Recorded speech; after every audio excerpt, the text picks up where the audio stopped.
Hi, this is Mike Hendrickson from Strata in Barcelona. I'm here with Martin Willcox. Martin, how you doing?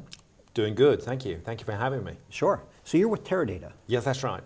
And Teradata has been along this data journey for quite a while. In fact, you're one of the kind of pioneers around data and data warehousing. Are you seeing enterprises, like Mike Olson mentioned today, 73% are going to be adopting data solutions or already have?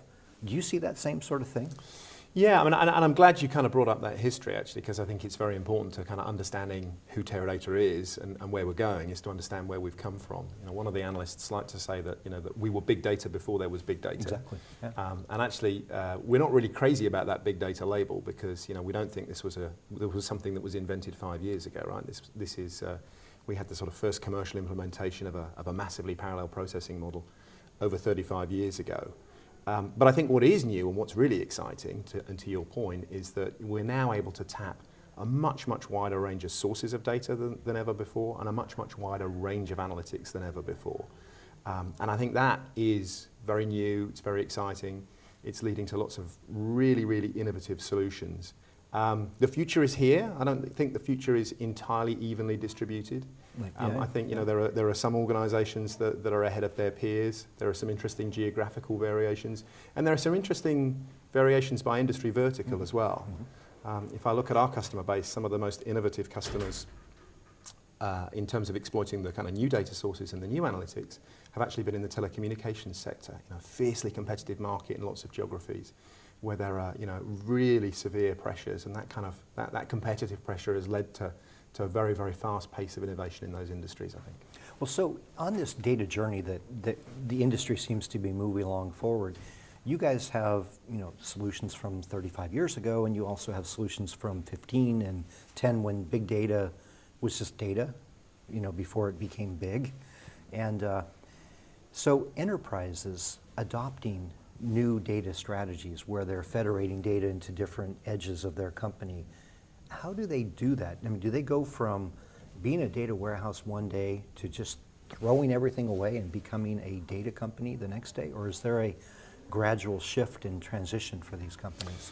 And I think that's a great question, right? And it's really, really important. We still see quite a bit of confusion in the marketplace in some of our customers. And there are some customers, some prospects who are kind of framing this as an either-or conversation.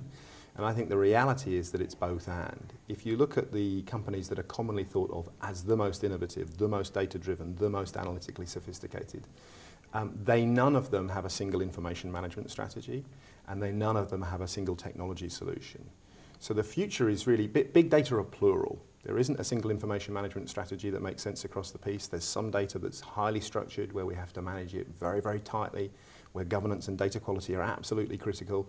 There are some data where the structure is either much less formal or evolves very rapidly, where the standards that we might require for data quality are different. And it's a mistake, I think, to try and manage those different data in the same environment, very often in many cases. And we limit the analytics that we can do if we only use one set of tools or one set of technologies at the expense of all the other. So for us at Teradata, the new technologies are exciting, so exciting, precisely because they extend the data warehouses that we've already got today.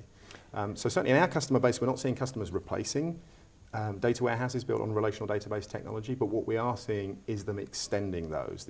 I don't think the industry agrees on a name yet. Some of us call it logical data warehouse, some of us call it the enterprise data hub, some of us call it the unified data architecture.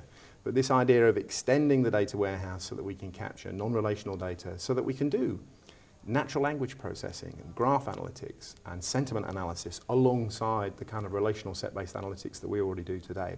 That's really very exciting, and that's kind of where the action is. So that shift that a lot of enterprises are going through, whether they're using someone's tools, someone's platform, someone's description of the architecture, whatever those are, you guys have positioned yourself with some of your partners to be able to hand your customers all of those tools, all those platforms, all of those strategies. Is that? I think certainly the key word is with those partners that you mentioned, right? So right. I think, listen, best practice 15 years ago when it came to management of analytic data and information was to bring all the data from around the enterprise into one place, centralize it and integrate it into a single enterprise data warehouse. That reduced total cost of ownership. It meant cross-functional analytics was possible in a way that it wasn't before. We could go beyond just looking at sales data or just looking at orders data or just looking at inventory data. We could look at all three in combination, and we could build demand-driven supply chains. As just one simple, for example. And now it's very, very clear that's still an important design pattern for the data that are reused and shared throughout the organisation. But for a lot of the other data, for a lot of the other analytics, it's no longer the right pattern. So the key is those kind of unified data architectures, and if we're serious that the kind of future of big data are plural, that we need multiple information management strategies, multiple information management technologies, then integration becomes an absolutely critical concern. And I think if there's one change that explains the journey that Teradata has been on the last few years, it's that we've gone beyond just being an analytic platform company. I mean, to be clear, we're still an analytic platform company, and we still invest a ton of R&D in making sure those platforms are industry leading, but we're also now an integration company. A query that starts in Teradata has to be able to reach out at runtime into the Cloudera Hadoop cluster, bring back data from that Cloudera Hadoop cluster, and combine it with the data in Teradata. I think that's, at least from a Teradata perspective, that's a relatively recent innovation, the ability to do that. So if you looked at your customer base and you think about the companies that are moving from a central data warehouse solution to having data at the edge of their business and informing different groups, maybe specifically on what they need, what is the biggest thing you hear from those customers that they need to do? Is it just to get closer to their customer?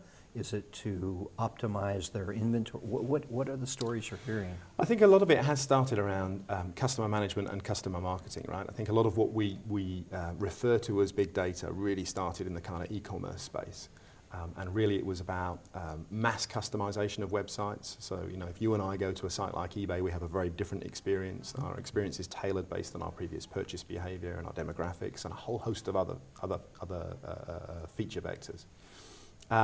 Then I think we saw a lot of companies go beyond that kind of mass customization and get very, very intelligent about the kind of recommendations that they made, using very sophisticated collaborative filtering to kind of match customers with products and services on the basis of similar customers. So that's been, those I think were the first two waves.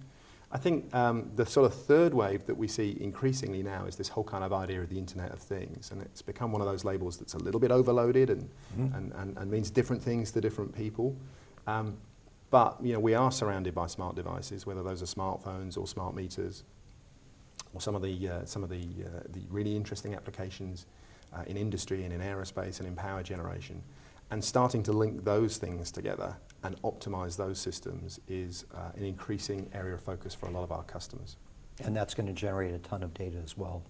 And it is. Insights into that. It is. And I think that's where it gets really, really interesting, right? Because those systems are already generating a ton of data today. I think some of the less scrupulous vendors kind of maybe overhype that angle. It shouldn't be news to any of us that we're living with exponential growth in data volume, right? I think we've been kind of living with exponential growth in data volume since the invention of the digital computer. So we shouldn't panic too much about that. What I think is almost more interesting is that the value density in some of these new information sources is different from the value density in sort of traditional enterprise sources. And that means in particular, some of these data sets are large. They're getting larger quite quickly, but they're also very noisy. The signal to noise ratio is low in some cases.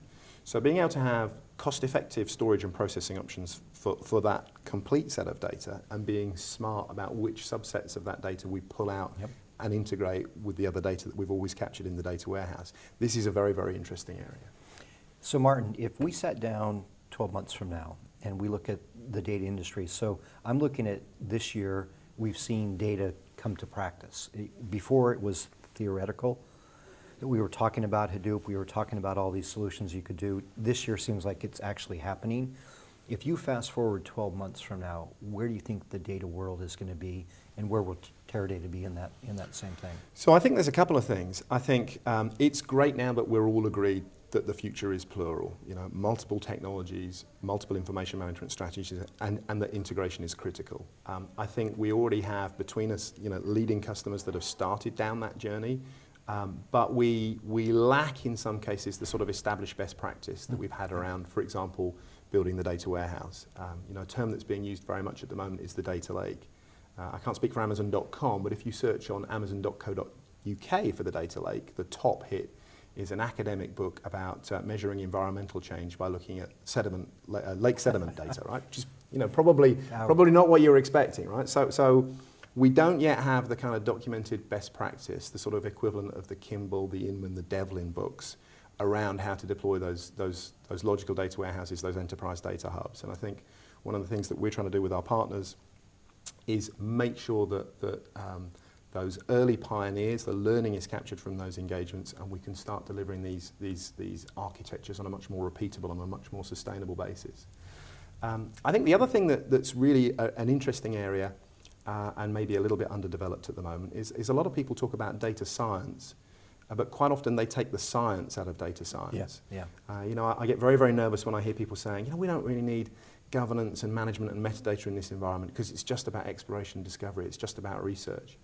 You know, I was briefly a research scientist, and a laboratory is not an ungoverned environment, right? You know, the whole basis of experimental science is a repeatable process and reproducible results. And I think as an industry, we've got to think a little bit about how do we extend kind of traditional metadata management, how do we extend traditional governance to deal with these distributed architectures so that we can generate value today, but we can also understand what we've done and we can kind of build iteratively on these experiments instead of kind of repeating them without realizing that's what we're doing. Excellent. So where will Teradata be in 12 months from now? I mean, what are some of your initiatives that you're most interested in?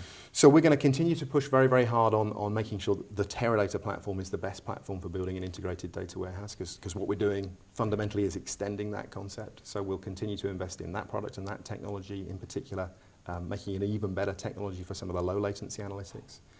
We're very, very excited about our Asta platform. This is a data scientist workbench, if you like.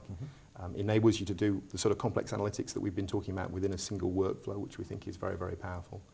And then I think, you know, the other big area of focus for us is the integration technologies, the query grid that we're now extending to include Cloudera and MapR, as well as the Hortonworks distribution of Hadoop that we're extending to support MongoDB and also DB2 and Oracle.